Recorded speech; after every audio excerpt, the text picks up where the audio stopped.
to dive into the expectation dashboard document, I'm not going to go over all 60 questions in video, but you'll be able to access the document and print it out if you need to, even bring it to your meeting with the advisor if you want to. But I'm just going to cover one question from each category. Now there's 14 categories that I've divided things up into. So in this video, we'll touch the first 5. Okay, so what's the first one? So the first category is expectations around the advisor's workload. Now, this may come up organically. The advisor may just share about this, but especially if you're in the mode of shopping for an advisor, which I've encountered some students who are on that journey, this is definitely a key question to ask to get a sense of how heavy their workload is, because that may impact how much time they have for you. So there are 3 questions in this category, and the one I'm going to touch on is you can ask the question, how many different research projects are you working on? If they say 2, that's going to indicate one thing. If they say 8, that's going to indicate another thing. So that's the first question. Okay, the next category is expectations about meetings in general. So these questions probably are going to come up just organically. It's not something likely you will need to prompt the advisor to say, but they just need to be discussed, obviously. So I'm just going to say one right here. Where, how, and when will our one-on-one meetings happen? So that you don't show up at their office when they're expecting you to be in the lab, for example. Okay, the next category is expectations around communicating between meetings. Now this is a big one, and I'm going to cover this one a little more in depth. So the question I picked here, and there are 3 in this category, if I get stuck on something, how long would you want me to keep working at it before reaching out to ask for guidance? If this question isn't covered in some conversation, it opens up the door to some decent friction, and anxiety too. Because if you get stuck and you don't want to bother the advisor, you think, well, I don't want to bother them and get them irritated, or I'm embarrassed because I'm stuck. I think they probably think I shouldn't get stuck. And so you don't reach out and ask the question, and then you get to the project meeting and you say, well, I've been stuck. And the advisor says, well, how long have you been stuck? And you say, 4 days. And they say, why didn't you reach out to me for help? You just wasted 4 days. That is a scenario that I've seen happen.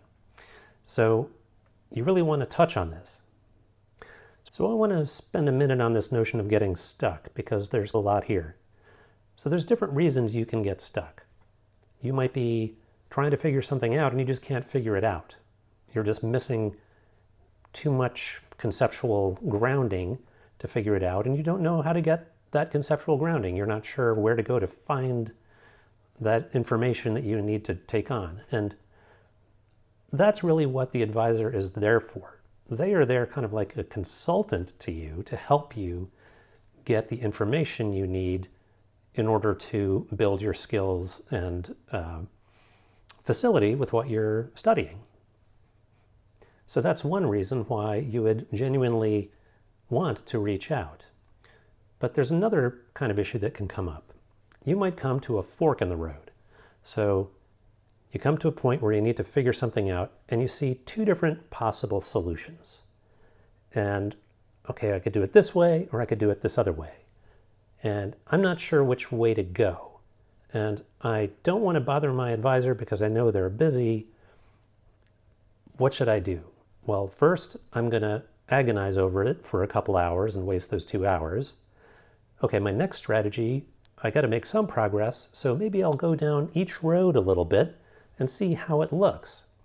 And so you spend half your week going down one road and half down another, and then come time for the meeting, the advisor says, well, I could have just told you to not go down that road because you're going to hit that problem. You should have spent all your time on this one. That's very sad when that happens, and so you want to avoid that. So setting up an expectation about it being okay to reach out, because the advisor will expect you to get stuck. They know that you're not going to be able to solve everything. So let's just get that straight from the outset. All right, the next category is expectations around availability. And this is an easy one.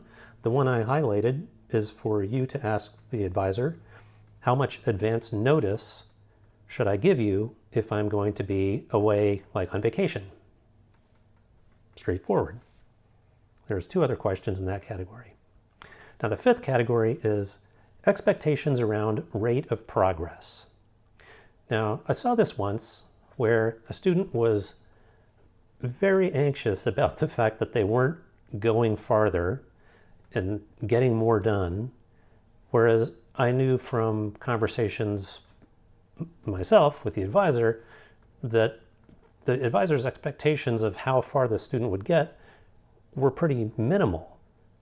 They knew that the conversation they had was in the context of, okay, you're going to go for this goal, so start out on the goal, but it was never explicitly said, this is probably going to take you 4 weeks.